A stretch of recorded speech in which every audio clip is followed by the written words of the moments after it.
आता आपण मला वाटतं की आपलं शहराची एक कपॅसिटी असते. आपण ती कपॅसिटी ओलांडली. कुठेतरी ही जे बाहेरनं लोंढे येतात ते थांबायला पाहिजे. हे आपण केलं नाही पाहिजे का? कुठून रिसोर्सेस तुम्ही तयार करणार आहात त्यांच्यासाठी? प्रत्येक शहराची मला वाटतं जनसंख्येप्रमाणे एक रस्त्याची एक पर्सेंटेज कपॅसिटी असते. कपॅसिटीचं ठरलं जातं. पुण्यामध्ये फॉर एक्झाम्पल प्रत्येक शहराला जनसंख्येप्रमाणे 15% हे रस्ते मिळाले पाहिजे. साहजिक आहे. पुण्याची 60%. तुम्ही पुण्याची परिस्थिती आज जाऊन बघा. मी लहानपणी गेलोय आणि आज गेलोय. विचित्र परिस्थिती आहे. शहरं कोलॅप्स होत आहेत. हे मला वाटतं आपण कुठेतरी थांबवलं पाहिजे. बरं, तुम्ही लोंढ्यांचा विषय काढलेलाच आहे.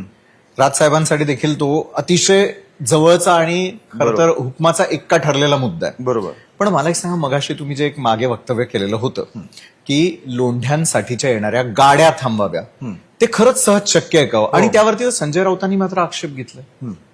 कसं पाहता तुम्ही या मुद्द्याकडे? मला वाटत नाही की संजय राऊत साहेबांनी माझा संपूर्ण इंटरव्ह्यू बघितलाय. बरं. मी गाड्या थांबवाव्या म्हणजे पटरीवर उभं राहून ट्रेन थांबवा असं नाही बोललोय. मग काय तुम्ही जे येत आहे, जे दर दिवशी लोंढेचे लोंढे येत आहेत, अधिकृतपणे या.